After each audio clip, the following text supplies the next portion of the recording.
years in the United States of America, we had a president who stood up at press conferences and talked tough about Vladimir Putin, and then Putin invaded Ukraine and destroyed a significant chunk of the country. The path to peace and the path to prosperity is maybe engaging in diplomacy.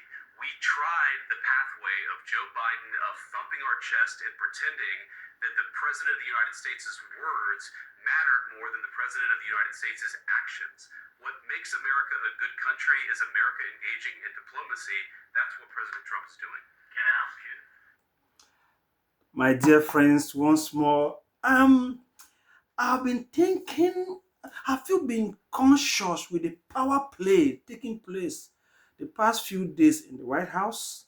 Recently, we had the president of France, Macron, came to America to visit Donald Trump based on this same issue to get a lasting peace resolution with the conflict between Ukraine and Russia.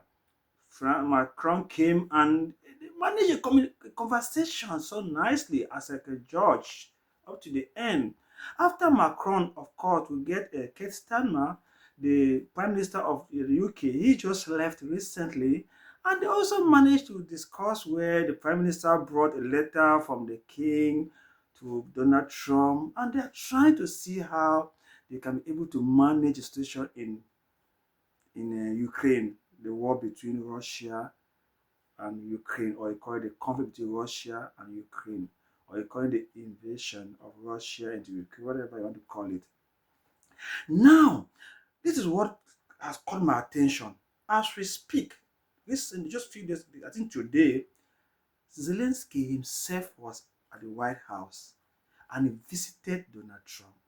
If you followed, he is the third personality to come after France, as I said before, then the UK, their leaders, French President Emmanuel Macron, the UK Prime Minister Keir Starmer, and of course now the President of Ukraine, Volodymyr Zelensky.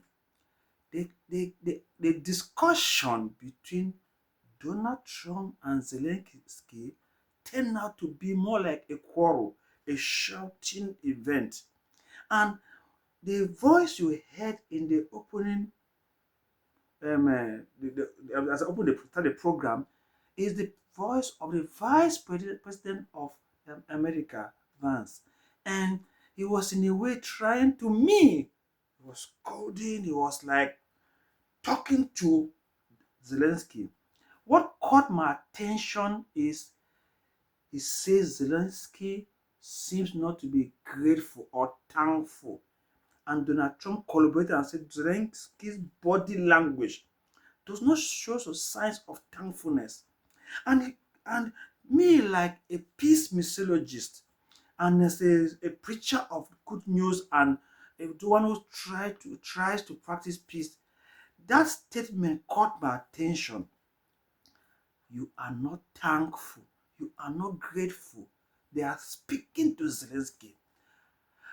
If you have been following how conflicts are handled around the world, you will notice that conflict resolution is a very dicey issue. It's very technical. And that's why if you ask me, I love the approach that Trump took from the beginning. He said he wanted to speak with a big guy, Putin himself. And the whole Europe went wild and they were saying, you ignore us. And Trump said, you guys had 3 years or so to handle the issue. You could not handle it. Now I want to handle it, and you are saying, what do you want to come to do? I mean, he's talking to the Europeans, and that's what caused Emmanuel Macron of France to go to the US and the Prime Minister of UK to go to the US to meet Donald Trump because they felt that they can have they felt abandoned in the whole issue of resolution when to them they have been at the center. What I mean by that, I mean the Europeans.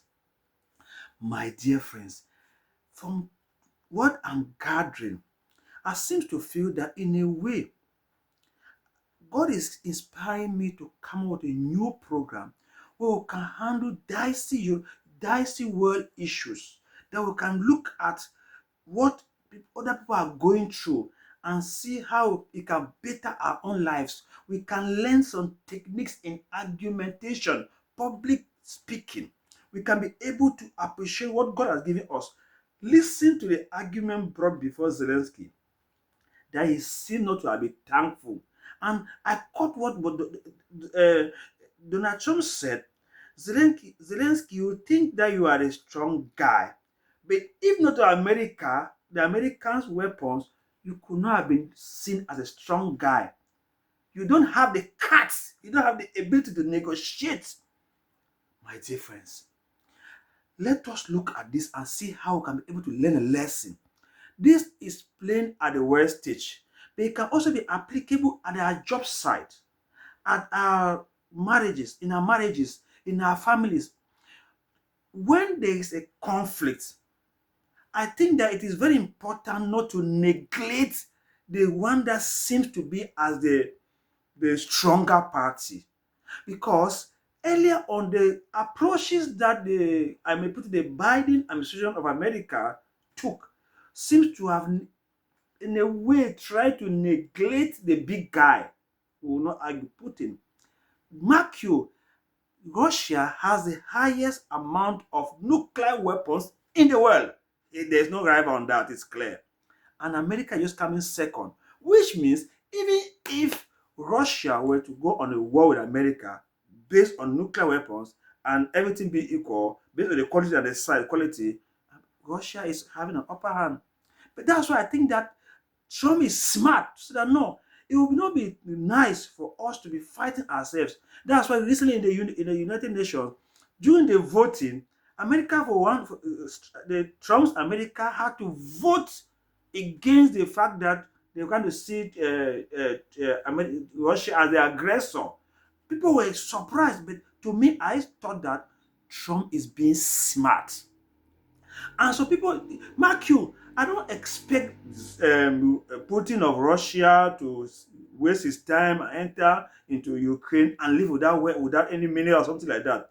But because Donald Trump is the master in negotiation and his eyes are all about what he will get, he was smart to put his eyes on the minerals in Ukraine while giving the impression that he is nice to Putin. And to me, he has kept Putin ahead by going for the minerals. And now Putin might be leaving Ukraine happily to have won politically. But Trump seems to be winning economically. Dear friends, in this new program, we'll be examining world issues and we'll try to take them and look at it from how it applies into our lives. For those who live in the Netherlands, we have the International Court of Justice in the Netherlands, where world leaders come there and they are judged based on how they have handled their territories or their nations. At that level, it seems to be so broad and international. But then you can break it down in a way that you can see what is happening in your own home.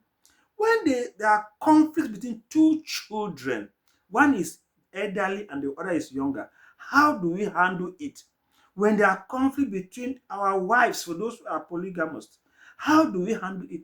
When there are conflict between our colleagues, a senior colleague, a younger colleague, how do you handle it? When there is conflict, how do you handle it? What is actually, because according to Trump, he says that if Zelensky was wise in the beginning, the war would not have gone to this level. He was in a way pampered and baby fed by the Biden administration to think that, okay, don't worry, we are behind you because it was a proxy war. In fact, it was America fighting Russia through Ukraine as time to be corrected. So it was a proxy war.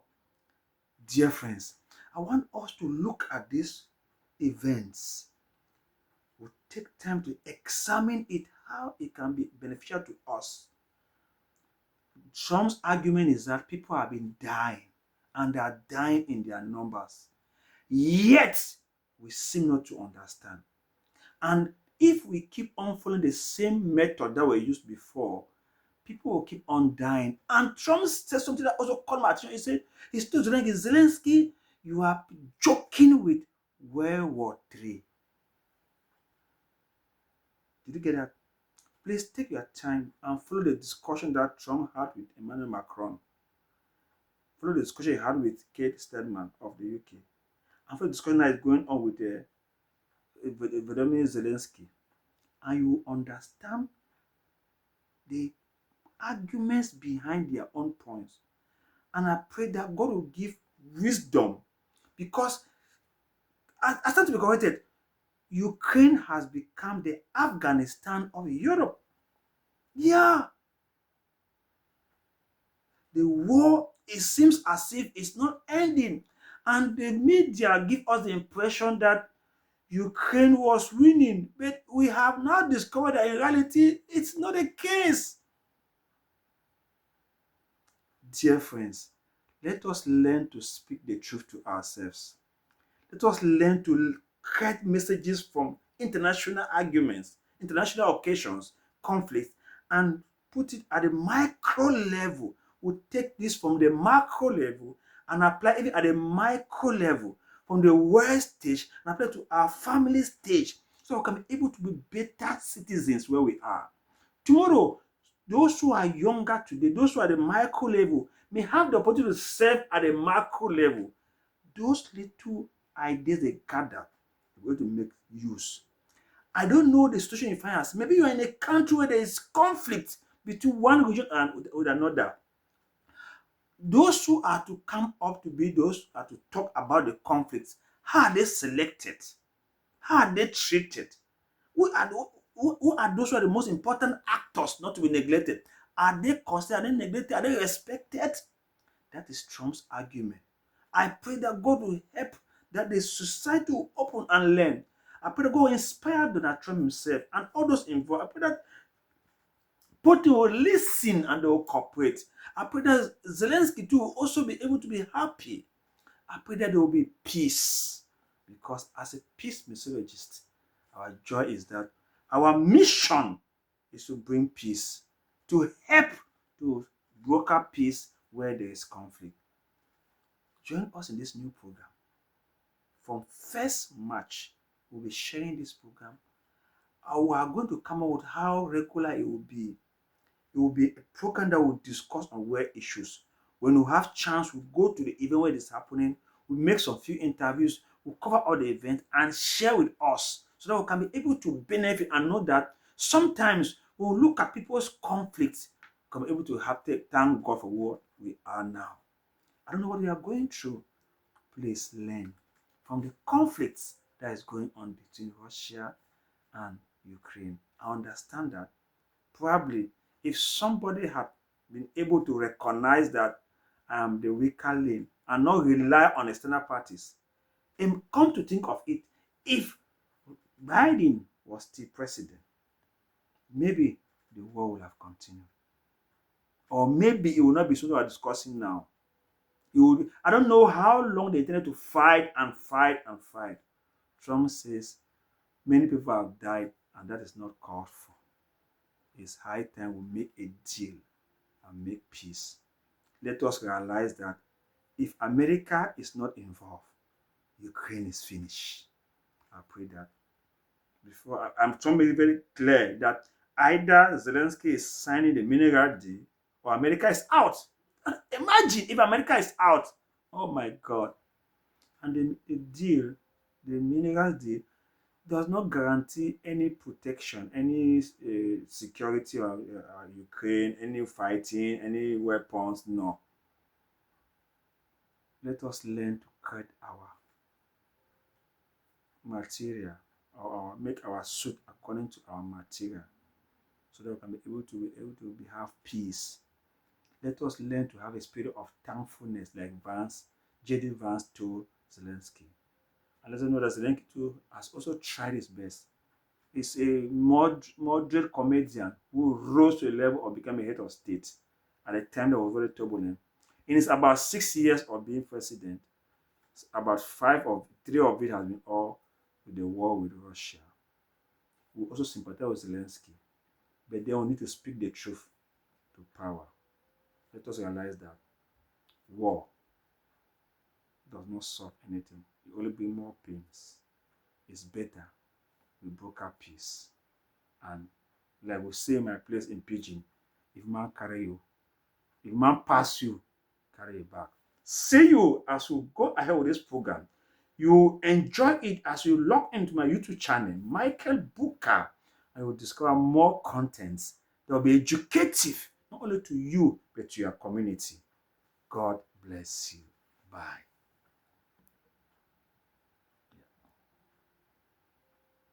Yeah.